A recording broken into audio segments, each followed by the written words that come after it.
भगवान ने सर्वनिंदक महाराज को बढ़िया से भोजन करवाया। अब जब सर्वनिंदक महाराज भोजन कर चुके तो भगवान ने पूछा, कहिए सर्वनिंदक महाराज भोजन कैसा है? अरे बहुत बढ़िया भोजन, बहुत बढ़िया भोजन है। भोजन में क्या कहना है, गजब का भोजन है। भगवान बोले कोई कमी? कहे महाराज कोई कमी नहीं है। नहीं सोच लो, अगर कोई कमी हो तो बताओ। सर्वनिंदक महाराज ने कहा, नहीं महाराज कोई कमी नहीं। अब कमी नहीं है तो कैसे बताऊं? बहुत अच्छा भोजन है, इसमें कोई कमी नहीं महाराज। तो भगवान लगे सोचने, कम से कम इसने लक्ष्मी जी को तो बख्श दिया, लक्ष्मी जी की निंदा तो नहीं किया। सबकी निंदा करने वाला ये सर्वनिंदक महाराज कम से कम लक्ष्मी को तो जो है बख्श दिया, लक्ष्मी को की निंदा नहीं किया। लेकिन सर्वनिंदक महाराज से बार बार भगवान पूछते रहे, बोलो कोई कमी हो भोजन में तो बताओ। कहे नहीं महाराज कोई कमी नहीं है। खा पी के जब उठने लगा तो कहा तो भाई ऐसा भोजनों नहीं बनाओ चाहे कि खाए खाए मरी जाए। भगवान ने कहा बस बस बस यही हम सुनना चाहते थे, यानी इसमें भी कमी है। ऐसा भोजन भी नहीं बनवाना चाहिए कि खाते खाते मर जाए। भगवान ने कहा तुम्हारे इस गुण से मैं प्रसन्न हूं, हे सर्वनिंदक महाराज हम तुम्हारे इस गुण से प्रसन्न हैं, तुम कोई वरदान मांगो। तो सर्वनिंदक महाराज ने कहा भगवान अगर आप मेरे इस गुण से प्रसन्न हैं तो मुझे वरदान दीजिए, कलयुग में गांव गांव घर घर में ऐसे लोगों का जन्म हो। श्री सीताराम जी महाराज की। आज गांव गांव में ऐसे लोग हैं फालतू, चाय की दुकान पर बैठेंगे दुनिया भर का फालतू बात सुने, सबकी निंदा, उनका काम है निंदा करना। अभी 2 दिन कथा नहीं हुई, कल पहले दिन की कथा थी दिन में, आज दूसरा दिन है। लेकिन अब रात की कथा में भीड़ नहीं हुई तो लोगों में चर्चा शुरू हो गई। अब चर्चा ये शुरू हुई कि प्रतिवर्ष रामलीला रहती थी। अब जिनको कथा से नहीं कुछ लेना देना है, लेकिन मैं बहुत एकदम फ्रैंक बोल रहा हूं, जिनको कथा प्रिय नहीं है, जिनके जाके प्रिय न राम वैदेही, जिसको भगवान की कथा प्रिय नहीं है, वो कहीं न कहीं नुक्स निकालेगा यज्ञ में कि हमसे ना ही राय ली गए, हमसे ना ही पूछ गए। जिसको कथा से नहीं कुछ लेना देना है, अब नच दिखवा जो लोग हैं, आप बुरा मत मानिएगा। अब नाच में और कथा में तो अंतर होगा ही। जो जीवन भर नाच देखाए हैं उनको कथा अच्छी लगेगी, बोलिए आप, बोलते क्यों नहीं? अब बाबू साहब ने सोचा कि केवल एक ही वक्ता विजय राघव दास रात और दिन दोनों मीटिंग कथा सुनावे, एक मीटिंग राम कथा, एक मीटिंग भागवत कथा। समय निर्धारित हुआ दिन में बाबा शिवपूजन दास जी महाराज उन्होंने कमनाएं हैं। 12-1 बजे तमाम महिलाएं आ गई तो महाराज जी गई जगावे कि जल्दी चला कथवा, कहा नहीं लोग चल जाइए, ऐसे कहो कथा हो रहा। अरे कहो चल जाते रहे।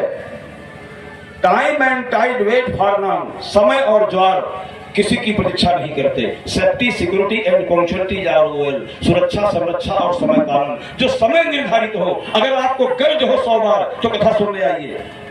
आपके कहने से कथा के समय परिवर्तन नहीं होगा। कि कोई नाच नौटंकी थोड़ी है कि जब कोई आप नचनी बन के तैयार हो जाए। समय होता है कथा का। महाराज जी संत है बेचारे, अब उनके पास 10-20 लोग गए होंगे, माताएं बहनें, बाबा कथा कब शुरू हुई? सूरज नाई बोल है ना, खाली शुरू करा चल जाती बस। उन्हें जाकर रहा घरे, उनको घर जाना था। वो कम तारुका नहीं है। भगवान रामावतार में पहले तारुका को मारे, कृष्णावतार में पहले पूतना को मारे, न होने पावे। श्री सीताराम जी महाराज की। ये कम नहीं होती हैं। आएगी 1 घंटा बाबा का बर्तन मांजते हैं, बाबा कथवा कब हुई? अब बताओ, अरे कथवक समय 2 बजे से और कब हुई? जब चाहा तब कथक समय परिवर्तन, ऐसे थोड़ी होता है। बाहर के लोग जानते हैं कथा 2 बजे से होगी। तो कहने का मतलब हमारे यह समाज है, जो लोग कहते हैं कहने दीजिए, हाथी जाता है, कुत्ते भौंकते रहते हैं, लेकिन हाथी के आगे जितने कुत्ते भौंकते हैं उतने आगे लोग स्तुति भी करते हैं। बड़े बूढ़े बुजुर्ग गांव के आते हैं, कहते हैं ये बाबू सुना बच्चा, ये गणेश हैं, प्रणाम करो। हाथी को प्रणाम करने वाले लोग आगे खड़े होते हैं और हाथी के पीछे भौंकने वाले कुत्ते पीछे पड़े होते हैं। एक बात आप जान लीजिए। अच्छा, ये कुत्ते भौंकते काहे हैं? हो जाति का कोई मामला तो है नहीं भाई, कहां कुत्ता कहां हाथी। भाई अगर पटदारी का मामला होता और तब भी भौंकते तो चलो कोई बात नहीं। हथिया अगर पुछिया से मार दे तो आप ही बताइए कुकुरा मर जाएगा कि नहीं? और अगर कहीं पैरवा रख दिया तो पता नहीं चलेगा पहले कुत्ता था ये। पहचानना पड़ेगा, दो चार आदमी बुला के आपको पहचानवाना पड़ेगा। बाबू बताओ पहले क्या था, कौन जानवर था ये? अगर पैरवा रख दिया तो फिर भी कुत्ता भौंकना बंद करता है? बोलिए, नहीं बंद करता है। अगर कुत्ता हमारी भाषा समझता, हम कुत्ते की भाषा समझते और कुत्ते से पूछते कि बाबू हथिया को देखकर काहे भौंक रहे हो, तो शायद कुत्ता यही कहता, विजय राघवदास महाराज हमें हाथी से कुछ लेना देना नहीं है, हम हाथी को देखकर इसलिए भौंक रहे हैं। हाथी के आगे देखो बड़े बूढ़े बुजुर्ग जो खड़े होकर स्तुति कर रहे हैं हाथी की, वो हमसे बर्दाश्त नहीं हो रहा है, इसीलिए हम भौंक रहे हैं।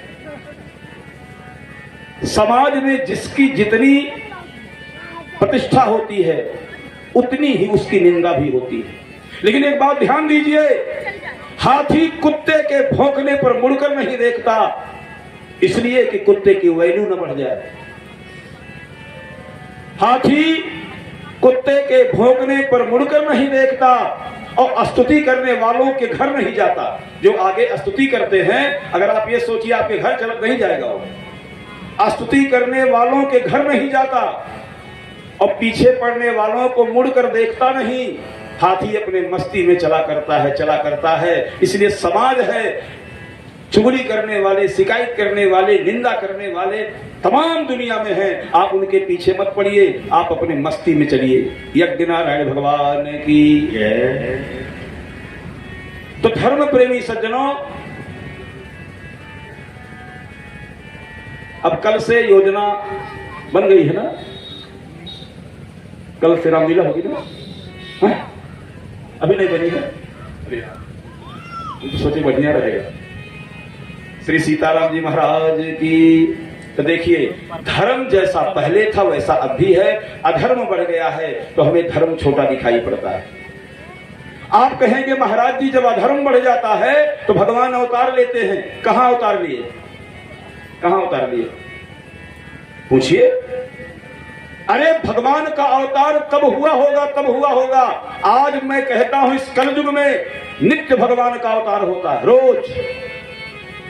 आप नंदौर से बस्ती जा रहे मोटरसाइकिल से, नंदौर से आप चले बस्ती रोड पर, आगे से ट्रक आ रहा है, आप डिसबैलेंस हुए, बीच में भैंस आ गई, आप सड़क से अपनी मोटरसाइकिल उतार के बाएं साइड में हो गए और भैंसिया को देखकर ब्रेक मार दिए, सामने से ट्रक फुर्र से निकल गया। आप अपने घर आए, अपनी पत्नी से बोले, हे सुना, आज तो हम लौट के ना आए, अगर वह भैंसिया बिछाओ ना आई हो तब तो हम ट्रकवश लड़ी गए रहे, आज तो हम मरी जाए, वह भैंसिया बिछाओ ना बचाए देश। वो भैंसिया कौन है?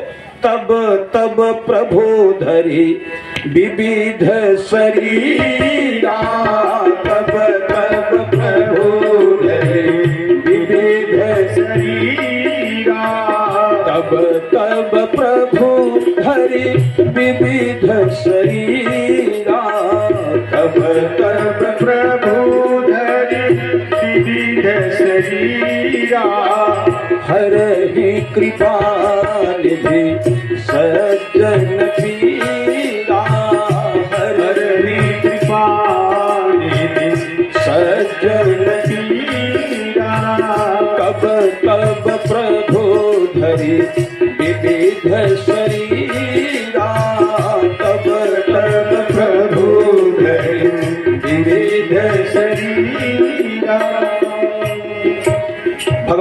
विभिन्न रूपों में कहीं न कहीं आकर हमारी आपकी रक्षा समय समय पर करते हैं भगवान। हम भले न उन्हें पहचाने, हम भले न उन्हें समझें, किंतु भगवान का अवतार तो आजकल नित्य हो रहा है, केवल अपने भक्तों को बचाने के लिए। हाँ, एक बात आपको मैं समझाने का प्रयास करूं। गीता में लिखा है, परित्राणाय साधूनां विनाशाय च दुष्कृतां धर्म संस्थापनार्थाय संभवामि जुगे जुगे। भगवान के अवतार का 3 कारण, परित्राणाय साधूनां, साधु पुरुषों की रक्षा करना, विनाशाय च दुष्कृतां, दुष्टों का विनाश करना, धर्म संस्थापनार्थाय, धर्म की स्थापना करना। आप बताइए, विद्वान लोग कथा में बैठे हैं, क्या बिना अवतार लिए ये तीनों काम भगवान नहीं कर सकते? साधु पुरुषों की रक्षा, दुष्टों का विनाश, धर्म की स्थापना, क्या ये तीनों काम परमात्मा बिना जन्म लिए नहीं कर सकता? अगर नहीं कर सकता वो, तो सर्वशक्तिमान कैसा? क्यों नहीं कर सकता है वो? क्यों उसे इस काम के लिए जन्म लेना पड़ता है? परित्राणाय साधूनां विनाशाय च दुष्कृतां धर्म संस्थापनार्थाय संभवामि जुगे जुगे। साधु पुरुषों की रक्षा, दुष्टों का विनाश, धर्म की स्थापना, क्या भगवान के अवतार लेने का यही कारण है? हो, थोड़ा ध्यान से समझिएगा। ये तीनों काम भगवान बिना अवतार लिए भी कर सकते हैं, उनको अवतार लेने की आवश्यकता नहीं है। लेकिन एक काम भगवान बिना जन्म लिए नहीं कर सकते, एक काम वो परमात्मा बिना अवतार लिए नहीं कर सकता। कौन सा काम? आप बेलहर के रहने वाले हैं, बेलहर के रहने वाले आपका परिवार दिल्ली में रहता है। दिल्ली में रहने वाला आपका परिवार, बेलहर में रहने वाले उसके बच्चे बेलहर से फोन किए, हेलो, अरे गर्मी शुरू हो गई, कुलरवा कब खरीदबा? पैसा भेज दे रहा हूं, एटीएम से निकाल लेना। हाँ, अच्छा ठीक। बेलहर से उसकी पत्नी ने फोन किया दिल्ली, जो उसको आवश्यकता है दिल्ली से पैसा मंगाकर, बैंक से निकालकर, एटीएम से निकालकर, आपके अकाउंट में मंगाकर, आपसे पैसा निकलवा कर उसकी पत्नी, उसके बच्चे अपने घर का काम चला रहे हैं। ऐसा बहुत घरों में हो रहा है। जब उसको पैसे की जरूरत होती है, वो अपने पति को फोन करती है कि बच्चों की फीस जमा करनी है, बच्चों के लिए स्कूल का ड्रेस बनवाना है, इतना पैसा भेज दो। दिल्ली से कमा के वो पैसा भेज रहा है। और जय हो, माताएं बहनें अभी सब बैठे, अभी हम सबसे चढ़वाएंगे। आज भगवान का जन्म है ना, आज जन्म है, आज सब लोग चढ़ाइए। नहीं आपके पास 500 का नोट है तो 500 का 4 चढ़ा दीजिएगा, है 2000 हो जाएगा। 2000 का नोट नहीं होगा आपके पास ना, 2000 इस समय दिखाई नहीं पड़ रहा है। हाँ, 2024 में बंदो हो जाएगा, देख लीजिएगा। श्री सीताराम जी महाराज की। जितना काला धन लोग रखे हैं बटोर के आने दीजिए। शपथ ग्रहण की दूसरी तीसरी बार, जैसे मोदी ने किया पहला काम 2000 का नोट बंद। यज्ञ नारायण भगवान की। चोरा जे रखे हो दे लगे भजा ले जा। श्री सीताराम जी महाराज की। तो आप बेलहर से उसकी पत्नी, उसके बच्चे फोन कर करके पैसा मंगा के अपना सारा काम करा रहे हैं। लेकिन आप ही बताइए, अगर उसके बच्चे जो बेलहर में रहते हैं, उसकी पत्नी, उसके बच्चे, अगर उसकी पत्नी को प्रेम चाहिए, प्रेम, तो क्या बिना दिल्ली से घर आए क्या अपने बच्चों से वो प्रेम कर सकता है? हो बोलिए। दिल्ली अच्छा प्रेमो भेज देगा एटीएम में? बोलिए।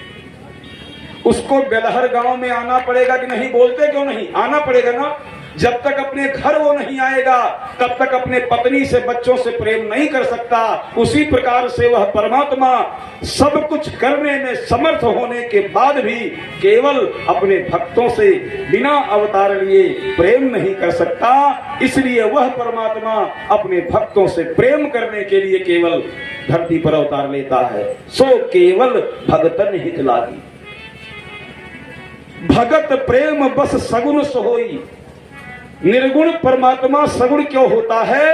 भक्तों से प्रेम करने के लिए, भक्तों के प्रेम के वशीभूत होकर वो परमात्मा निर्गुण से सगुण होता है। सब कुछ करने में वह परमात्मा समर्थ है, किंतु अपने भक्तों से बिना अवतार लिए प्रेम नहीं कर सकता।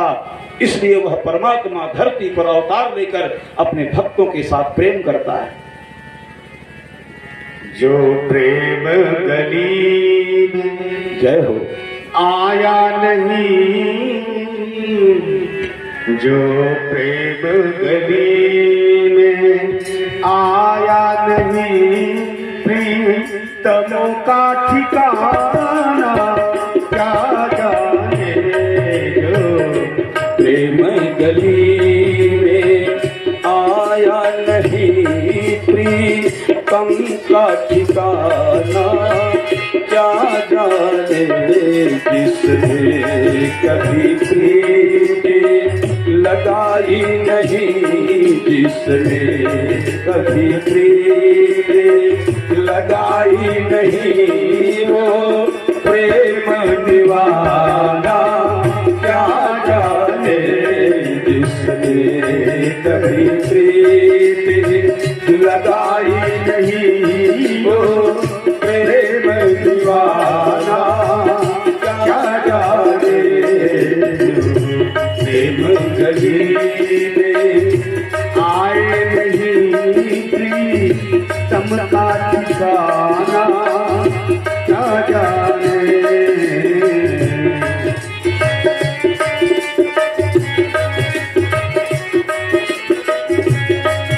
जो वेद पढ़े और भेद करे, मन में नहीं कहीं ओ चाहे जितना वेद पढ़े, ओ चाहे जितना ज्ञान कहे, भगवान को पाना क्या जाने। ओ चाहे जितना ज्ञान कहे, भगवान को पाना क्या जाने। जो प्रेम गली में आए नहीं, यह दुनिया और अंधा है, सब माया में सब अंधा है। ये दुनिया गोरख अंधा है, सब जग माया में अंधा है। इसके अंधे, जिस अंधे ने प्रभु को देखा नहीं, जिस अंधे ने प्रभु को देखा नहीं, वह बताना क्या जाने। आया नहीं प्रीतम का। मत्र्यावतारस्त्वहि मृत शिक्षणम रक्षो बधाए वन केवलम विभो। भगवान का अवतार मृतलोक में मृतलोक वासियों को शिक्षा देने के लिए होता है। हमको आपको शिक्षा देने के लिए भगवान का अवतार होता है, राक्षसों के वध के लिए नहीं होता। अगर यह कह दिया जाए कि राम अवतरित हुए रावण को मारने, कृष्ण अवतरित हुए कंस को मारने, तो व्यास कहते हैं टोटल गलत, ये गलत है। भगवान किसी को मारने क्यों आएंगे हो? अरे भिरकुट विलास सृष्टि लय हुई, जिनके इशारा करने से पूरे सृष्टि का प्रलय हो सकता है, ऐसे भगवान किसी को मारने आएंगे हो? भगवान आते क्यों हैं? तो कहते हैं मृत्यलोक वासियों को शिक्षा देने के लिए। उदाहरण के लिए, राम जी जब समुद्र तट पर पहुंचे, समुद्र के तट पर समुद्र पार करके राम जी को लंका में जाना था, तब विभीषण ने राम को सुझाव दिया, प्रार्थना करिए, समुद्र से प्रार्थना करिए, समुद्र आपको रास्ता दे देगा। इतने में लक्ष्मण बोले, ना भैया, दैव दैव आलसी पुकारा। ये प्रार्थना और विनती ये आलसी लोग करते हैं भैया। हाँ लक्ष्मण, समुद्र को सोख डालिए भैया, प्रार्थना विनती पर मत भरोसा करिए। तब राम ने सोचा, मुझे सुझाव देने वाले दो लोग हैं, एक है विभीषण, एक अपना भाई लक्ष्मण, तो मैं दोनों की बात मानूंगा। सबसे पहले राम ने विभीषण की बात मानी, समुद्र से प्रार्थना किया। सबको पता है परिणाम, गए 3 दिन बीत, बिनय न मानत जलध जड़, गए 3 दिन बीती, बोले राम सकोप तब, भय बिनु होई न प्रीति। विनती प्रार्थना करने पर 3 दिन बीत गया, समुद्र ने रास्ता नहीं दिया। तब राम ने कहा, लक्ष्मण तेरी ही बात सही है, लक्ष्मण बाण सरासर आनो, जल्दी से धनुष बाण लेके आ, सोखों बारिधि निशिक कृषाणु, अग्नि बाण से मैं समुद्र को सोख डालूंगा। और ज्यों ही राम ने धनुष के ऊपर अग्नि बाण रखा और जैसे पतंचा चढ़ाई, डोरी खींची हमारे राम जी ने समुद्र को सोखने के लिए, समुद्र खड़ा हो गया, प्रकट हो गया। और जो विवाद हमारे देश में इस समय प्रदेश में महा सठ कौन हो मूर्खों का क्या नाम है, मौर्य, स्वामी प्रसाद मौर्य, उसको कोई राक्षस प्रसाद बोलने लगे इस समय। हमारे फेसबुकवा में हम उसको ब्लॉक कर दिए हैं कि कहीं दिखाई नहीं पड़े, हम डर जाते हैं देखकर। इस स्वामी प्रसाद मौर्य जो विवाद किया है रामचरितमानस पर, ढोल गमार सुन, यहीं पर वो प्रसंग है। किसी भी चौपाई की व्याख्या करने पर लोग उसके आगे पीछे नहीं देखते, बस अंगुली उठाना शुरू कर देते। समुद्र ने कहा, प्रभु भर कीन मोहि सिख दीन्ही, मर ज्यादा पुण्य तुम्हारी कीन्ही, ढोल गमार शूद्र पशु नारी, सकल ताड़ना के अधिकारी। देखिए, एक बार मेरी कथा झारखंड में हुई और वहां के कथा के आयोजक थे वहां की प्रभा कुमारी गुप्ता, गढ़वा की एसडीएम। यद्यप लाइट में वो नहीं थी, लेकिन सारी योजना, सारा धन, सारा पैसा एसडीएम साहब का ही खर्च किया। प्रभा कुमारी गुप्ता गढ़वा की एडीएम में एसडीएम थी, उन्होंने मेरी कथा करवाई, राम कथा। तो किसी समय कोई प्रसंग बस इस पर हमने बोल दिया, हमने कहा ढोल। जिस शब्द को लेकर विवाद है, ताड़ना। ताड़ना माने ये अर्थ लगा रहे हैं मारने से, पीटने से। हाँ मैं मानता हूं। रामचरितमानस में कुछ चौपाइयां ऐसी हैं जहां ताड़ने का अर्थ पीटने से लिया जाएगा। जैसे उर ताड़त बहुभांति पुकारी, उर ताड़ना करहि विधि नाना, श्रापत ताड़त परुष कहंता, आदि जगहों पर ताड़ना मीन्स पीटने से होगा। लेकिन जिस चौपाई पर विवाद है वहां ताड़ना का अर्थ पीटने से कदापि नहीं होगा। अगर ताड़ना का मतलब मारना कहा जाए तो ढोल तो फूट ही जाएगी। चमड़े के जितने वाद्य यंत्र होते हैं, ताड़ना माने हम आपको ताड़ गए, यानी आपको हम देख लिए, हम आपको ताड़ रहे थे। ये अवधी भाषा है, ये बुंदेलखंडी भाषा है। चित्रकूट के वर्तमान में जो चित्रकूट जिला है, उसी के राजापुर गांव के रहने वाले तुलसीदास थे, उसी की भाषा में ताड़ना जाकर वहां सीख लीजिए। वहां के लोग बताएंगे, चित्रकूट के लोग, कि ताड़ना का मतलब क्या होता है। वहां के लोग अभी भी कहते हैं, हम जा रहे हैं बाहर, हमारे बचपन के ताड़े रहियो। ताड़े रहियो को माने देखते रहियो, जब तक मैं लौट के नहीं आता तब तक हमारे बच्चन के ताड़े रहियो। अब ताड़े रहियो का मारे रहियो। देखिए, आपको हम 2 मिनट में इसको समझा भी दें। ढोल, विद्वान लोग कथा में बैठे हैं, ढोल, चमड़े के जितने भी वाद्य यंत्र होते हैं उनसे अच्छी संगीत प्राप्त करने के लिए उस चमड़े के वाद्य यंत्र की रस्सी टाइट करनी पड़ती है, नट बोल्ट टाइट करना पड़ता है, उस चमड़े के वाद्य यंत्र को धूप में सेकना पड़ता है, आग के सामने सेकना पड़ता है। अच्छी संगीत प्राप्त करने के लिए धूप में सेकना, आग के सामने सेकना, रस्सी टाइट करना, नट बोल्ट टाइट करना, तबले पर हथौड़ी से चारों तरफ ठोक ठाक के सुर मिलाना, इसी को ताड़ना कहते। श्री सीताराम जी महाराज की, ताकि हम समाज को अच्छी संगीत दे सकें। गंवार कहते हैं ग्रामीण को, अशिक्षित को। इस चौपाई के अंत में है अधिकारी। ढोल गंवार शूद्र पशुनारी सकल ताड़ना के अधिकारी।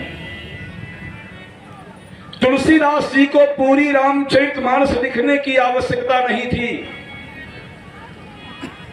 केवल यही एक चौपाई लिख दिए होते, यही एक चौपाई, तो तुलसीदास जी पूरे विश्व में अमर हो गए होते। इसी एक ही चौपाई में समग्र विश्व की मंगल कामना है। आप देख लीजिए, मैं प्रूफ कर रहा हूं। इसी एक ही चौपाई में सारे संसार का कल्याण लिखा है। पूरे विश्व की मंगल कामना एक ही चौपाई में है। तो ग्रामीण गांव में रहने वाला व्यक्ति इतना भोला भाला होता है कि अपनी सारी आवश्यकताओं को अपने अधिकारियों से नहीं कह सकता। इस चौपाई के अंत में अधिकारी है। तो गंवार माने ग्रामीण, अशिक्षित, अपनी सारी आवश्यकताओं को अपने अधिकारियों से नहीं कह सकता। तो तुलसीदास जी महाराज कहते हैं, अधिकारी वर्ग गांव में जाए, गांव की समस्याओं का सुने, समस्याओं का समाधान करें, गांव का विकास करें। गांव के विकास से ही राष्ट्र का विकास होगा, गांव के विकास से ही बोलिए देश का विकास होगा। तुलसीदास जी के कहने का केवल यही मतलब है बस। शूद्र, शूद्र माने सर्विस करने वाले, प्राइवेट या सरकारी, सेवा करने वाले, जितने भी सर्वेंट हैं, चाहे गवर्नमेंट चाहे प्राइवेट। शूद्र माने सेवा करना। किसी जाति विशेष का नाम शूद्र नहीं होता। आप 5 लाख वेतन पाते हो, चाहे 5,000, चाहे 300 रुपया रोज, चाहे 200 रुपया रोज, जितने लोग सेवा करते हैं सब शूद्र हैं। चाहे वो कार से चलते हो, चाहे बिना चप्पल के चलते हो पैदल, शूद्र सब हैं जो सेवा करते हैं। तो तुलसीदास जी कहते हैं, सेवा करने वाले लोगों का ध्यान सेवा लेने वालों को करना चाहिए। जैसे हमारे घर कोई नौकर है, ठंडी का महीना है, उसने चाय पिया कि नहीं, उसके पास गर्म स्वेटर है कि नहीं, वो भोजन किया कि नहीं। अगर आप अपने सेवक की उचित देखभाल करेंगे तो सेवक आपके लिए उपयोगी सिद्ध होगा। श्री सीताराम जी महाराज की। पशु, आपने पशुपालन किया है, समय पर टीकाकरण हुआ कि नहीं, उसके हौदी में भूसा है कि नहीं, बरसीन काट के आया कि नहीं, खरी जो है चारा उसको समय पर मिल रहा है कि नहीं, गाय को समय पर दुहा गया कि नहीं। कहने का मतलब तुलसीदास जी कहना चाहते हैं, यदि आप अपने पशुओं की उचित देखभाल करेंगे, यहाँ ताड़ना का मतलब देखभाल, अगर पशुओं की अपने आप उचित देखभाल करेंगे तो पशु आपके लिए उपयोगी सिद्ध होगा। गलत मार्ग में लगा देते हैं, तो ऐसे नारियों के संरक्षण की आवश्यकता है, ऐसे नारियों को अनुशासन में रखने की आवश्यकता है, ताकि समाज में विधर्मी लोग अपनी दाल न गला पाए हमारी माताओं बहनों पर। तुलसीदास जी केवल यही कहना चाहते। लेकिन इस चौपाई के पहले, अब विद्वान लोग बैठे सुन रहे, इस चौपाई के पहले गगन समीर अनल जल धरनी, गगन समीर अनल जल धरनी, गगन समीर अनल जल धरनी, गगन समीर अनल जल धरणी इन कैलाठ सहज जड़ करनी इन कैलाठ सहज जड़ करनी गगन समीर अनल जल धरनी गगन समीर जल धरणी गगन समीर अनल जल धरणी। 5 यहाँ है, ढोल गंवार शूद्र पशु नारी, 5 यहाँ है। बाबा तुलसीदास जी कहते हैं ये जो 5 तत्व हैं, गगन आकाश, समीर हवा, अनल आग, जल जल पानी, धरणी मिट्टी। तुलसीदास जी कहते हैं ये 5 तत्व जैसे जड़वत हैं, जड़ हैं, उसी प्रकार से ढोल गंवार शूद्र पशु नारी भी जड़ हैं। तो ऐसे जड़ बुद्धि वालों को ये स्वयं के अनुशासन में रहने के विवेक से वंचित रहते हैं। मेरे शब्दों को सुनिएगा, इनको अनुशासन में रखने के लिए, जैसे गगन आकाश, आप पहले रेडियो रखते थे, अब नहीं रखते होंगे, बटन दबाए, ये आकाशवाणी गोरखपुर है, सुबह के 7:20 होने वाले हैं। अब आप प्रादेशिक समाचार सुनिए। कैसे संभव हुआ? आकाश तत्व का क्षेपण करके हमारे साइंटिस्ट, हमारे वैज्ञानिकों ने जब आकाश तत्व का क्षेपण करना सीख लिया। क्षेपण एक वैज्ञानिक प्रक्रिया है, जो विज्ञान पढ़े होंगे वो जानते होंगे। हम विज्ञान के छात्र रहे इसलिए मैं बता रहा हूं। आकाश तत्व का क्षेपण किया वैज्ञानिकों ने। अमेरिका में जो रूपक यानी जो चित्र टेलीविजन के पर्दे पर अमेरिका में आता है, ठीक उसी समय आपके बेलहर में, आपके राजघाट में टेलीविजन के पर्दे पर वही चित्र आप देख सकते हैं। क्यों? आकाश तत्व की क्षेपण की प्रक्रिया में हमारे विज्ञान, हमारे वैज्ञानिक सफल हो गए। जब उन्हें सफलता प्राप्त हो गई, हमने विकास किया है। 458 वर्ष पहले की लिखी गई रामचरितमानस, इसमें आने वाले दिनों का विकास है। गगन समीर हवा। अच्छा, आप ही से पूछ रहा हूं मैं, साइकिल क्यों चलाते हैं आप? बोलिए कि यात्रा जल्दी से पूरी हो जाए। मोटरसाइकिल चलाते हैं यात्रा जल्दी से पूरी हो जाए, लेकिन चलाते कैसे हैं? क्यों चलाते हैं? क्योंकि मोटरसाइकिल के टायर के ट्यूब के अंदर हवा अनुशासित है। यहां ताड़ना का मतलब होगा अनुशासन में रखना। जब साइकिल के ट्यूब में हमारे लोगों ने हवा को अनुशासित करना सीख लिया, तो हमारी यात्रा सुलभ हो गई। पहले हम पैदल यात्रा करते थे, 20-20 कोस तक लोग पैदल जाते थे। क्यों? तब वो ज्ञान नहीं था हमें। धीरे धीरे ज्ञान हुआ, आकाश तत्व का क्षेपण हुआ, वायु तत्व को, हवा तत्व को हमने ट्यूब के अंदर अनुशासित किया। तो आज ट्रक चलाते, बस चलाते, साइकिल चलाते, मोटरसाइकिल चलाते हैं। ये पहले से लिखा हुआ है रामायण में हो। अरे जो लोग कहते नहीं हैं, रावण के दरबार में अग्नि देवता, वरुण देवता, पवन देवता नौकर थे। अरे वो नौकर जब रहे होंगे तब रहे होंगे। आज हमारे वैज्ञानिकों ने, हमने विकास किया है। आज रावण के दरबार में जितने नौकर थे, अग्नि देवता, वरुण देवता, पवन देवता, वो सारे नौकर आज हमारे यहां भी हैं।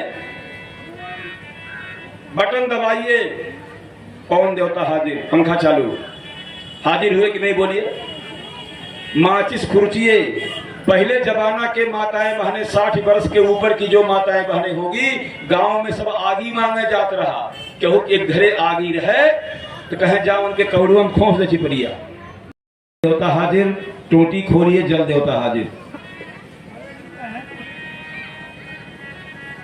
ये विकास ही तो है। हमारे वैज्ञानिकों ने विकास किया। ये बात पहले से लिखी थी रामचरितमानस में कि आगे चलकर इतना विकास होगा। गगन समीर अनल जल धरणी, ढोल गंवार शुद्ध पशु नारी। अच्छा देखिए, पशु को कैसे रखते हैं? बोलिए बोलिए, बांध कर रखते हैं ना। तो यहां मेरी तरफ देखिए, ढोल गंवार शूद्र पशु, पशु कैवे नंबर पर है?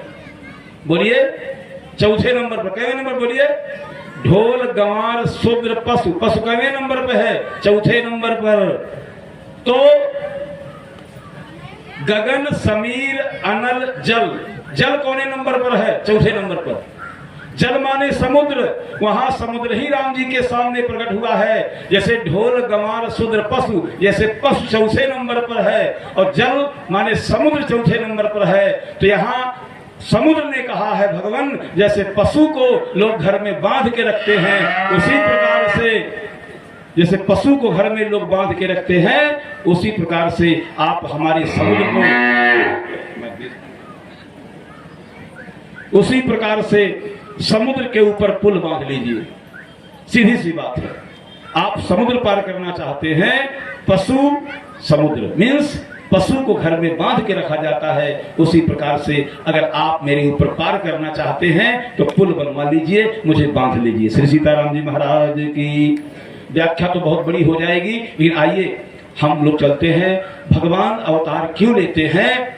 जब राम ने समुद्र के ऊपर धनुष का अनुसंधान किया, समुद्र कांप कर राम के सामने सन्मुख प्रकट हुआ। समुद्र ने सारी बातें कही। यहां एक बात आप समझ लीजिए, राम ने दोनों की बात मानी। विभीषण की बात मानी राम ने तो 3 दिन बीत गया, मार्ग नहीं पाए। लक्ष्मण की बात मानकर जैसे ही राम ने अग्निबाण का संधान किया, राम चाहते तो समुद्र को सोख सकते थे।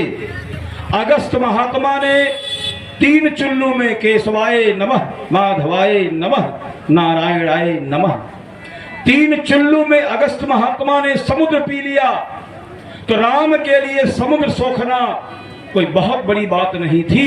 राम चाहते तो समुद्र को सोख सकते थे, लेकिन अगर वो समुद्र को सोख कर अपनी टीम लेकर लंका में गए होते और भविष्य में किसी को लंका में जाना होता तो हमें फोन करना पड़ता राम के पास। हेलो, हाँ लक्ष्मण जी, फोन अपने भैया को दिया।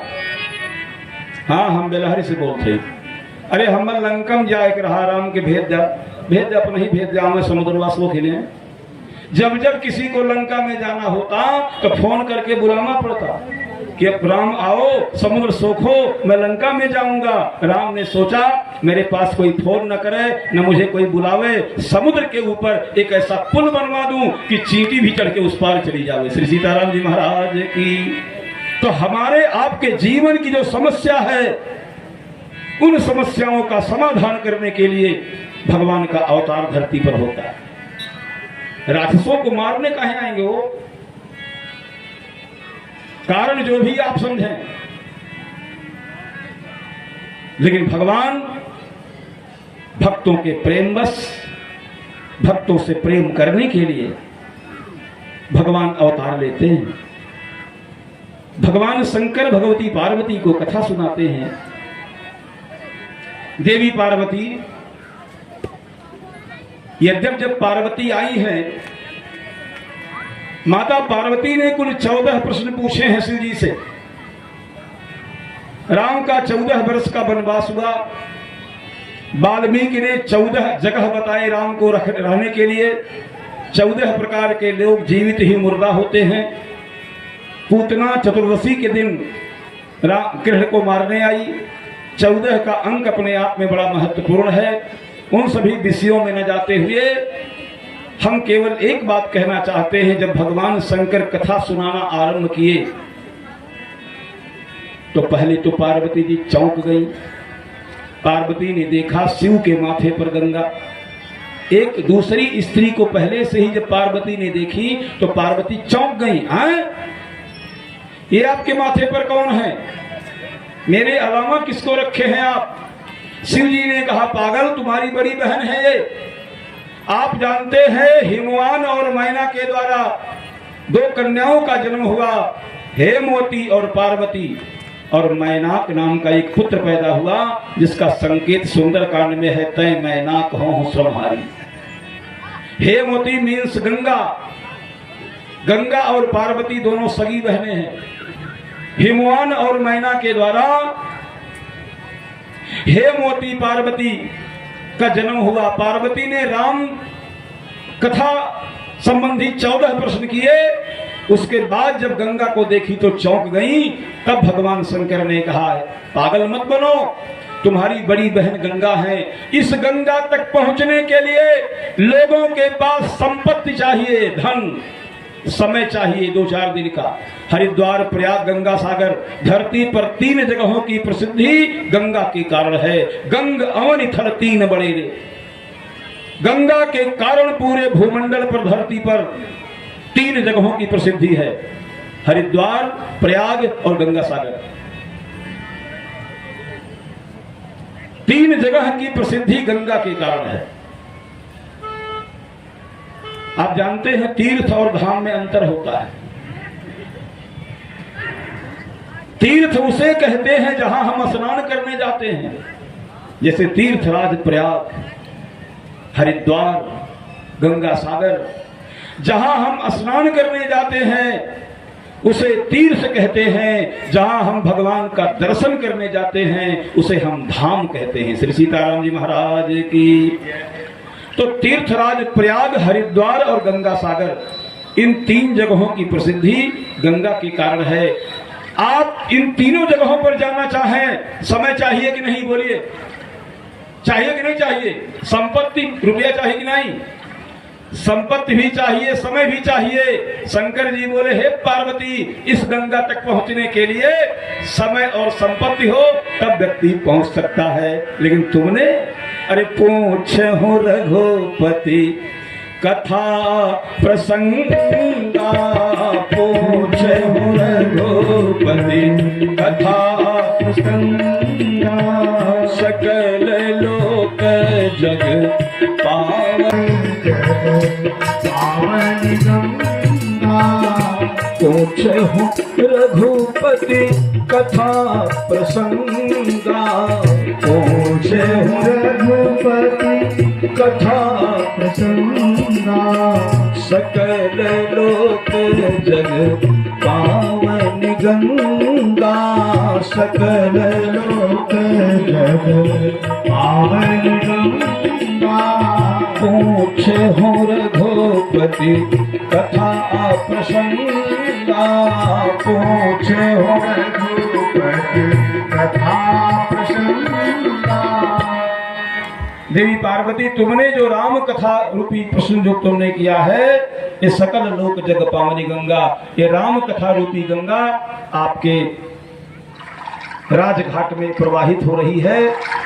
इस गंगा में नहाने के लिए आप सब, ये गंगा, राम कथा रूपी गंगा आपके यहाँ तक चलकर आई है, आप नहीं गए हैं। ये गंगा, राम कथा रूपी गंगा यहाँ चलकर आई है राजघाट तक। देखिए, एक बात और समझा दे, गंगा में नहाने से पाप दूर हो जाता है। हो है? गंगा में नहाने से यदि पाप दूर हो जाता तो गंगा किनारे जेब कतरे नहीं होते। आप कपड़ा उतार के रखिए, मालूम हुआ जेब साफ, कट गया जेब। गंगा में नहाने से पाप दूर होता है, लेकिन पाप करने की प्रवृत्ति नहीं जाती, पाप करने की आदत नहीं छूटती गंगा में नहाने से।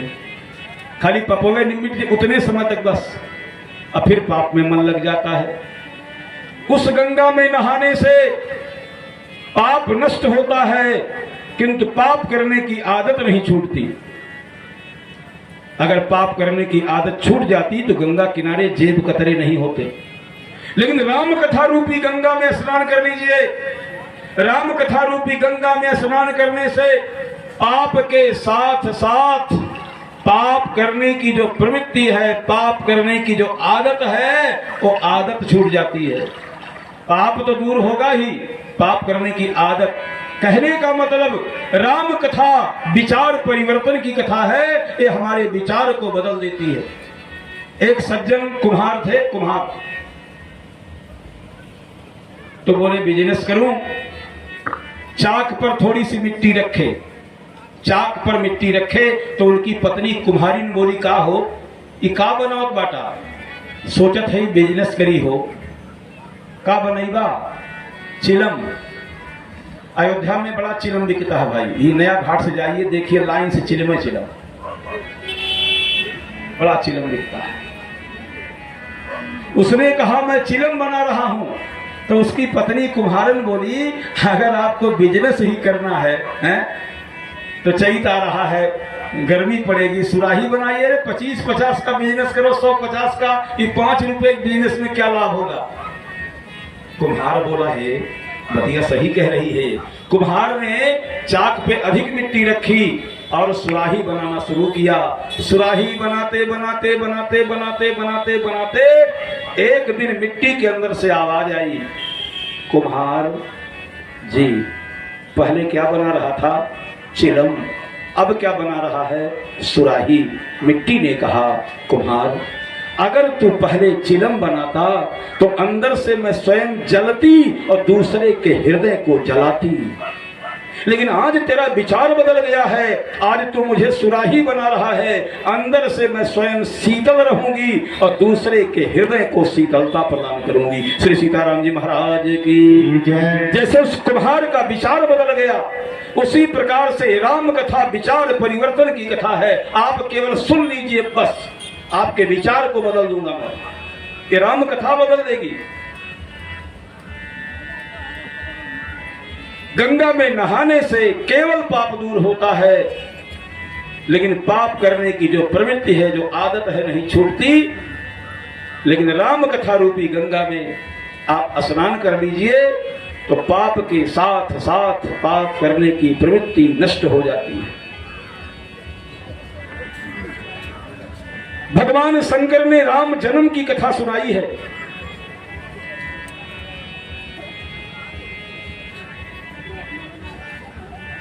कथावाचक कैसा हो, शंकर जी कथा कहने जा रहे हैं तो कथावाचक का स्वरूप बता दें आपको।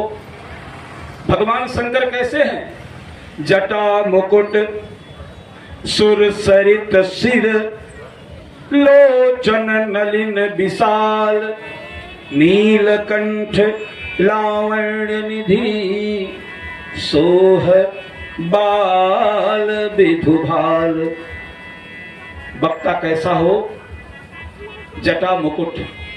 आप कहेंगे महाराज जी विजय राघवदास महाराज आप राम कथा सुना रहे हो, कहाँ आपके पास जटा है। जटा मुकुट इसका मतलब होता है जो सारे संसार के बोझ को बोझ न समझे बल्कि अपने जटाओं में सुशोभित कर दे। सुर सरित सिर, वक्ता के मस्तक पर गंगा प्रवाहित होनी चाहिए, यानी ज्ञान रूपी गंगा, वक्ता ज्ञानी होना चाहिए। वक्ता का मस्तक गंगा की तरह पवित्र होना चाहिए। नेत्र कमलवत हो, कंठ नीला हो, नीलकंठ। आप कहेंगे महाराज आपका कंठ कहां नीला है, तो हम आपको बता दें भगवान शंकर का कंठ नीला क्यों पड़ा, क्योंकि उन्होंने विषपान किया था। विषपान, जहर पिया था। आप पूछिए विजय राघवदास क्या आप जहर पिए हैं। हाँ जहर पीते हैं तभी तो कथा कहते हैं, बिना जहर पिए कोई कथावाचक नहीं बन सकता। आप सुन लीजिए, भगवान शंकर जहर पिए, उनका कंठ नीला पड़ गया। आप ही बताइए अगर गिलासा में पानी भरा हो, गिराएंगे तो क्या गिरेगा, बोलिए। लोटा में दूध भरा हो, गिराएंगे क्या गिरेगा। गले में जहर भरा हो, बोलेंगे क्या निकलेगा, बोलिए जहर ही निकलेगा ना। लेकिन करी प्रणाम राम मही त्रिपुरारी, करी प्रणाम राम ही त्रिपुरारी, हर सुधा सम गिरा उचारी, हर सुधा सम गिरा उचारी, करी प्रणाम राम ही त्रिपुरारी, करी प्रणाम राम ही त्रिपुरारी। सी सुधा सब गिरा उतारी, हर सी गिरा सुधा उतारी, हर सी सुधा सब गिरा उतारी, हर सी सुधा सब गिरा उतारी।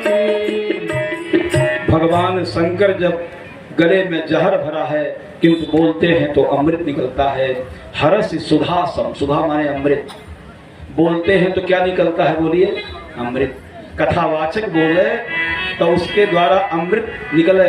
राम कथा रूपी अमृत यहाँ प्रवाहित हो रही है। लेकिन आप कह सकते हैं विजय राघवदास महाराज आप कहाँ जहर पिए हैं? हाँ, जहर पीते हैं।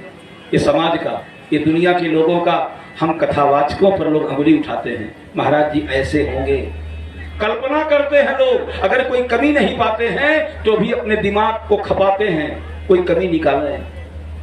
कल्पना करते हैं लोग, कल्पना करके कमी निकालते हैं। पहली बार जब मैं टीका लगाया, पहली बार चंदन लगाया, अपने घर में से निकला, मेरा सगा पटीदार बोला, का हो विजय बाबू, कहिया से साधु हो गई ला? हम कही कब हम डाकू रह गई। चुप हो गया तुरंत। एक बार समाज के लिए, समाज के सामने आप को दुनिया देखकर हंस दे, बस हंस दे, हंसा, समाज आपको देखकर हंस दे। हमने टीका लगाया, दाढ़ी बढ़ाया, लोगों ने हंसा मुझे देखकर, है देखा है न कहो, है देखा फलाना बाबू। तुलसीदास ही कहते हैं घर घर मांगत टूक तब, अब भूपति पूजत पाओ। पहले तुलसीदास घर घर टुकड़ा मांगता था, टुकड़ा। फिर आज बड़े बड़े भूपति मेरे चरणों में गिरते हैं, क्योंकि तब तुलसी बिन राम के, जब मैं बिना राम के था तो घर घर टुकड़ा मांगता था। आज मैंने राम का चरण शरण ग्रहण कर लिया तो बड़े बड़े भूपति मेरे चरणों की धूल मांगते हैं। तो धर्म प्रेमी सज्जनों, समाज का जहर पीना पड़ता है। सारे संसार के विष को पीने के बाद भी जो दुनिया को अमृत प्रदान कर सके वो राम कथा का व्यास। श्री सीताराम जी महाराज की। और वक्ता के मस्तक पर सोह बाल विधु भाल, वक्ता के मस्तक पर द्वितीया का चांद होना चाहिए। हे कौन चांद हो? बाल विधु, बाल माने द्वितीया, द्वितीया का चांद। तो आप पूछिएगा विजय राघवदास महाराज, हम तो नहीं देखा था कि आपके मथुआ पर चांद, द्वितीया के कहाँ चांद है? एक सज्जन गए तुलसीदास जी के पास, कहे महाराज ये आप क्या लिख दिए, वक्ता के माथे पर द्वितीया का चांद हो। अब पूर्णिमा का चांद हो तो आपको क्या ऑब्जेक्शन है? भाई पूर्णिमा का चांद अगर वक्ता के मस्तक पर हो तो आपको दिक्कत क्या है? बाबा तुलसीदास जी ने कहा बहुत दिक्कत है, क्योंकि पूर्णिमा का चांद जो होता है, पूर्णिमा के चांद को राहु ग्रसता है, और राहु जो है मोह का प्रतीक है। और वक्र चंद्रमय ग्रसेन राहु, टेढ़े चंद्रमा को, द्वितीया के चंद्रमा को राहु कभी नहीं ग्रस सकता। वक्ता निर्मोही होना चाहिए। पूर्णिमा के चांद को राहु ग्रसता है, लेकिन वक्र चंद्रमय ग्रसेन राहु। तो धर्म प्रेमी सज्जनों, भगवान शंकर भगवती पार्वती को कथा सुनाते हैं, याज्ञवल्क्य जी कथा भरद्वाज को सुनाते हैं, काकभुसुंडी जी कथा गरुड़ को सुनाते हैं, तुलसीदास जी कथा संतों को सुनाते हैं। हम कथा आपको सुनाते हैं। क्या? भगवान का जन्म। कारण भगवान के बहुत से हैं, उन सारे कारणों की चर्चा समय पर हम करेंगे, किंतु इस समय भगवान के अवतार की कथा। एक बार भूपति मन माही, भय गलानी मोरी सुत नाही, भय गलानी मोरी सुत नाही।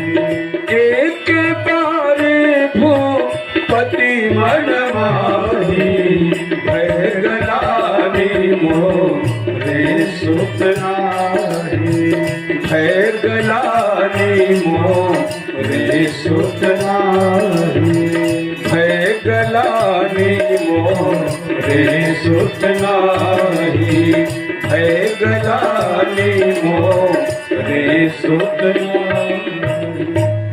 महाराज दशरथ को एक बार ग्लानि हुई कि मेरे पास कोई पुत्र नहीं है। देखिए, पुत्र है तो कृपा है भगवान की, नहीं है तो अति कृपा है। पत्नी प्रेमिका मिल गई आपको तो भगवान की कृपा है, अगर कर्कशा मिल गई तो समझ लो भगवान की अति कृपा है। आपका मन पत्नी से खिन्न हो जाएगा, आप स्वयं भजन शुरू कर देंगे। भगवान जिस हालत में रखे हों उसी हालत में आप परम प्रसन्न रहिए। हम कथा कहने के बांसी में बैदौली न हो, बांसी के पश्चिम बैदौली राजेंद्र दुबे के, तो ऐसा हम तख्ता पर से बैठे थे, मतलब व्यासपीठ में से बैठे थे, जैसे यहाँ बैठे हैं और इधर हमारा पीठ है और इस शंकर से हम बात कर रहे थे। अचानक जो है ऐसे हम उल्टे गिरे और गिरे तो हम शंकर से बोले, शंकर अब हम बचेंगे नहीं, चाहे कोई भी प्रयास करिए, अब हम मर जाएंगे। यही कहे थे ना, बहुत तेज गिरे थे। तो फिर उसके बाद बैठे तो ऐसे ऐसे अपना किए। 3-4 दिन के बाद पहले जो हम इसको हम निगेटिव सोच रहे थे, निगेटिव क्या कह रहे क्या शक्तिश्च के वेदो दशरथो नृप। वेद में 3 कांड है, 1 लाख मंत्र है वेद में, 80,000 कर्म कांड में, 16,000 उपासना कांड में, 4,000 ज्ञान कांड में। ज्ञान शक्तिश्च कौशल्या, वेद की जो ज्ञान है वो कौशल्या है। सुमित्रोपासनात्मिका, सुमित्रा उपासना है वेद की। क्रिया शक्तिश्च कैकेयी, वेद की जो कर्म कांड है वो है महारानी कैकेयी। वेदो दशरथो नृप है, और दशरथ जी साक्षात वेद थे, वेद। अवधपुरी रघुकुल मैं निराऊ, अवधपुरी रघुकुल मैं निराऊ। वेद विदित कही दशरथ नाऊ, वेद विदित कही दशरथ नाऊ। अवधपुरी रघुकुल मैं निराऊ, अवधपुरी रघुकुल मैं निराऊ, अवधपुरी रघुकुल मैं निराऊ। अयोध्या में महाराज दशरथ जो साक्षात वेद है, वेद की 3 कांड कर्म उपासना ज्ञान, क्रमशः उनकी पत्नियां हैं। चौथापन आया, कोई संतान अब तक नहीं हुई, क्योंकि भगवान के अवतार का समय हो गया। तो भगवान की प्रेरणा से ही दशरथ जी को ग्लानि पैदा हुई। एक संत कहते हैं, संत एक दिन वशिष्ठ की धर्मपत्नी अरुंधति ने वशिष्ठ से कहा, एक बात कह रही हूं सुन लीजिए, आप जो है महाराज दशरथ के पुरोहित ही नहीं है, गुरु भी है। उसका चौथापन आ गया है, दुनिया उसको नहीं कहेगी। जिसके गुरु और पुरोहित आप हो वो वंशहीन है। समाज दुनिया आपके ऊपर अंगुली उठाएगी कि वशिष्ठ ऐसे गुरु को पाकर, ऐसे पुरोहित को पाकर भी राजा दशरथ पुत्रहीन है, संतानहीन है। समाज आपको क्या कहेगी? तब वशिष्ठ बोले, पागल मत बनो, मैं क्या करूं, उसका चौथापन आ गया। आज तक कभी भी मेरे जजमान दशरथ के अंदर पुत्र की लालसा नहीं पैदा हुई, तो मैं क्या करूं? अरुंधति, एक काम तुम करो, मेरे जजमान दशरथ के अंदर केवल तुम पुत्र की लालसा पैदा कर दो। अगर तुम पुत्र की लालसा पैदा कर दोगी तो लाल मैं दे दूंगा। तुम लालसा पैदा कर दो, लाल मैं दे दूंगा। तो अरुंधति ने क्या किया, अपने गोदी में अपन पोता लेके, पोता बेटवा लेके दशरथ जी के दरबार में। दशरथ जी ने कहा, आइए गुरु माता जी प्रणाम। तो अरुंधति क्या कह रही तेरे पोतवा से? चुप, ऐसे कहे चाहिए, इकुल नाई कहे चाहिए बाबू, चुप चुप चुप चुप चुप, नहीं कहना चाहिए ये सब। दशरथ जी ने कहा गुरु माता क्या बात है, नन्हे बालक कुछ कह रहे हैं। अरुंधति ने कहा ना ही काव कही खाली इतने कहत वे कि इनके पास कहबाए नाई, हमार जजमानी कहाँ चली। बस इसी पर दशरथ को ग्लानि पैदा हो गई, इतना छोटा बच्चा, और कहा वहां कुछ नहीं था, क्योंकि वशिष्ठ ने कहा था मेरे जजमान के अंदर तुम लालसा पैदा कर दो तो लाल मैं दे दूंगा। अब तक दशरथ जी को पुत्र की कामना नहीं थी, प्रजापालक राजा थे, अपनी प्रजा को पुत्र की तरह मानते थे। राजा की तो सारी प्रजा पुत्र है, एक पुत्र नहीं अनेक पुत्र होते हैं राजा को, राजा प्रजापालक होता है। महाराज दशरथ को इस बात की ग्लानि हुई तो गुरुदेव के पास गए, संक्षेप में सुन लें, झांकी बनकर तैयार है। गुरुदेव भगवान ने श्रृंगी ऋषि को फोन किया, श्रृंगी ऋषि महात्मा आए, अयोध्या से 16 किलोमीटर दूर मखौड़ा में मनोरमा नदी के पावन तट पर पुत्र का मेष्टि यज्ञ हुआ। स्वाहा स्वाहा अगति सहित मुनि आहुति दीने, प्रगटे अग्नि चरु कर लीने। अग्नि देवता का प्राकट्य हुआ। सूर्य वंश में और चंद्र वंश में केवल अंतर क्या है ये सुन लीजिए। सूर्य वंश में बिना पुत्र कामेष्टि यज्ञ के किसी को बेटवा नहीं पैदा हुआ, और चंद्र वंश में बिना लड़ाई के भगवान श्री कृष्ण तक की बात मैं करता हूं, बिना युद्ध के किसी का विवाह नहीं हुआ। चंद्र वंश में बिना लड़ाई के विवाह नहीं, और सूर्य वंश में बिना पुत्र कामेष्टि यज्ञ के किसी को पुत्र नहीं। राजा योनाश्व थे, योनाश्व पुत्र प्राप्ति के लिए यज्ञ किए, खीर रखा था, गए अपने ही खा लिए। खिलाना था पत्नी को, खा लिए स्वयं। गुरु के पास गए, गुरु जी गड़बड़ हो गया। वशिष्ठ बोले क्या हो गया? गुरु जी खिरिया हम ही भूल से खाए रहली। गुरु जी कहना तू ही बेटवा हो, क्या करेंगे। आज विज्ञान जो प्रगति नहीं कर पाया है अभी तक, अभी रिसर्च चल रहा, पुरुषों को भी बच्चे पैदा होंगे आगे चलकर, पहले से पैदा हो चुके हैं। अभी हम विकास में पहले से बहुत पीछे हैं, ये आप जान लीजिए। तो योनाश्व का पेट चीरा गया तो मानधाता पैदा हुए। मानधाता को इंद्र ने अपना अंगूठा पिला के जीवित रखा। मानधाता किसी मां के गर्भ से नहीं पैदा हुए थे। योनाश्व के बेटे मानधाता, जिनकी 50 कन्याएं 100 भरी महात्मा को ब्याही गई थी। बड़ी कथा है, लंबी, भागवत में है सारी कथा।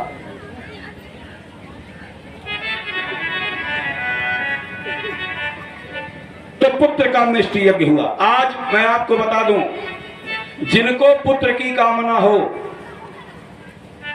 पुत्र अभी तक नहीं हुए हों,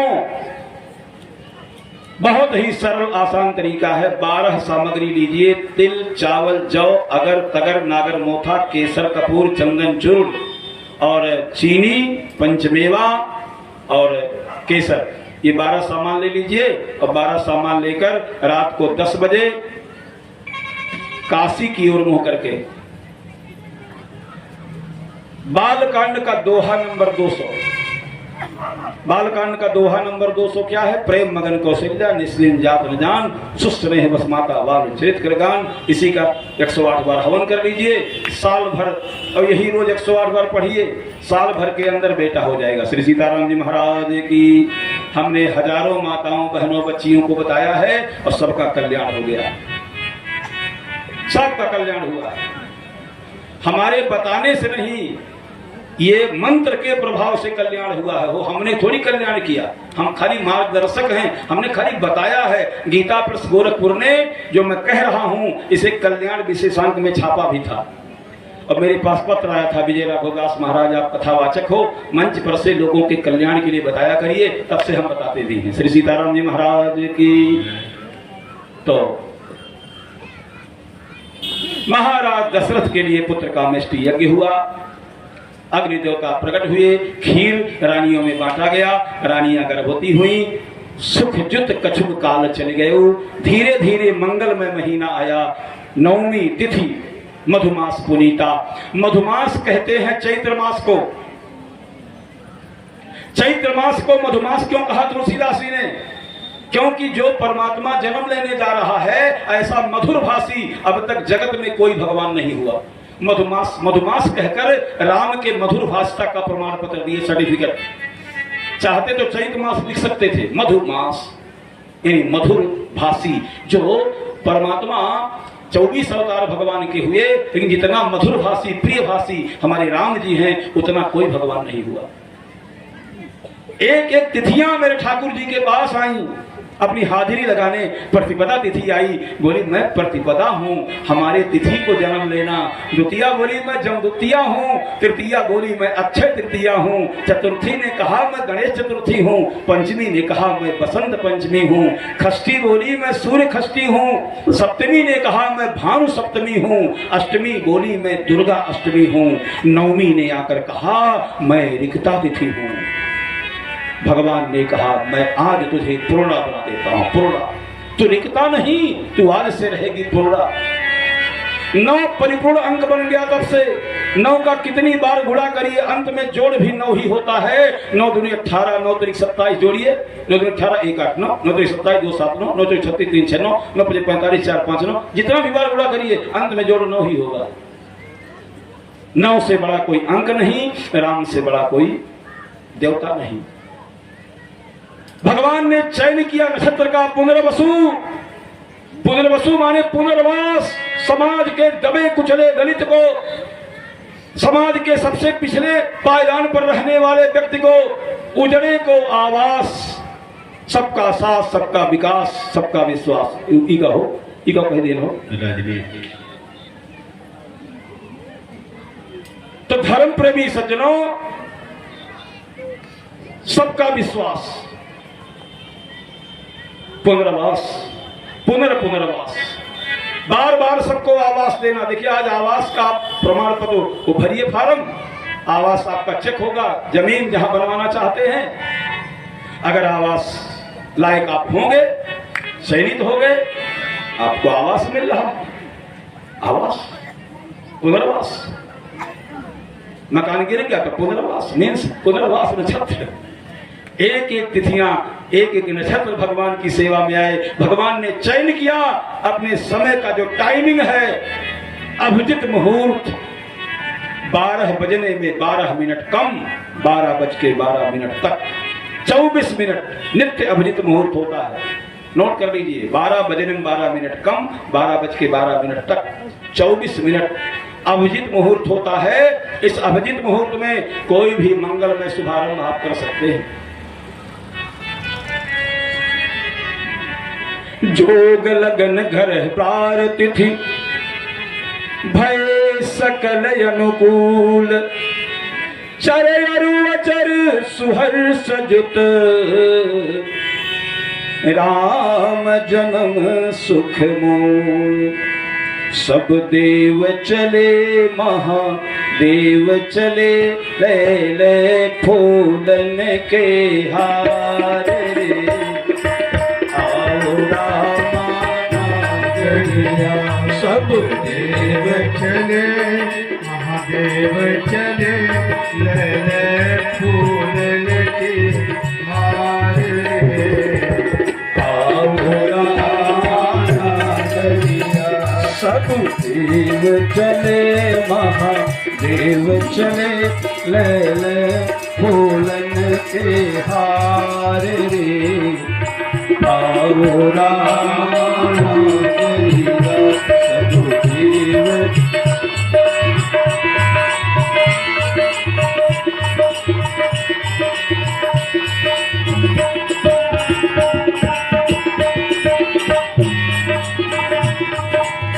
शिव शंकर ने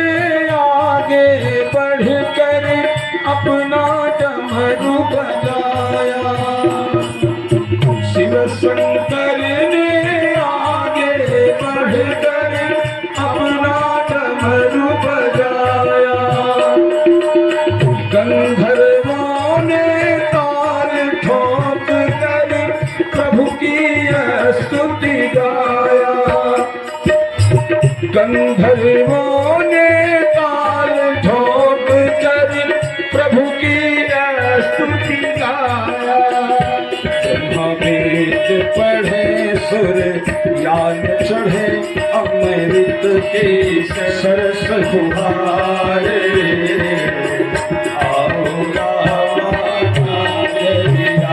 सब जीव चले फूलन के मारे, आओ रामा।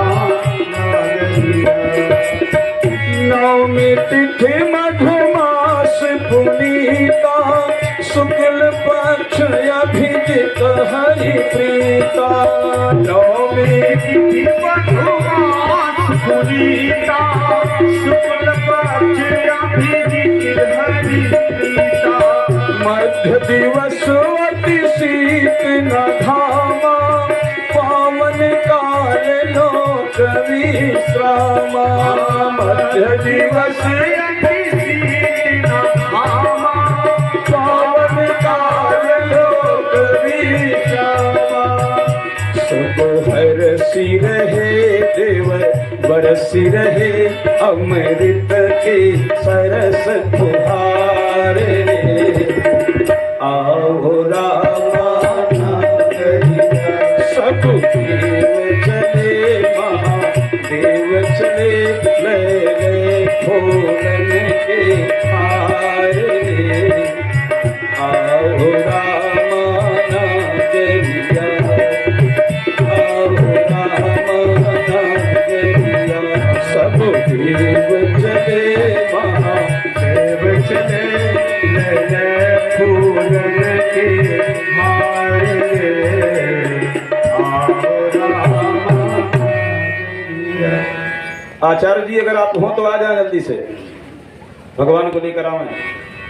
प्रेम से यज्ञ नारायण भगवान की जय। भगवान के लिए हाँ देखिए, अच्छा आप हैं तो राम जी का दर्शन आप लोग करेंगे।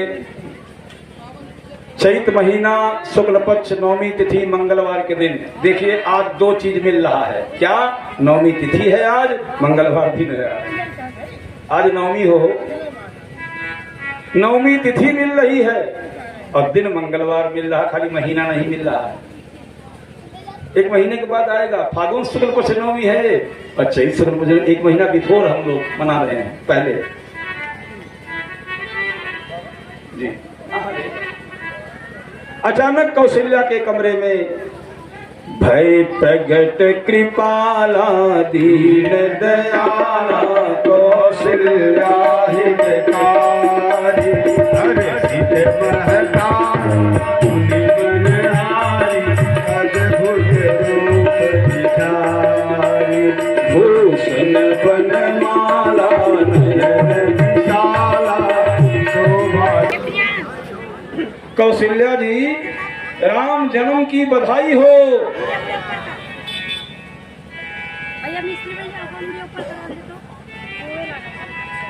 अवध में आनंद भयो जय रघुबर लाल की, अवध में आनंद भयो जय रघुबर लाल की। अवध में देखिए जो माताएं बहनें चढ़ाने के लिए लाई हैं भाई रजवंत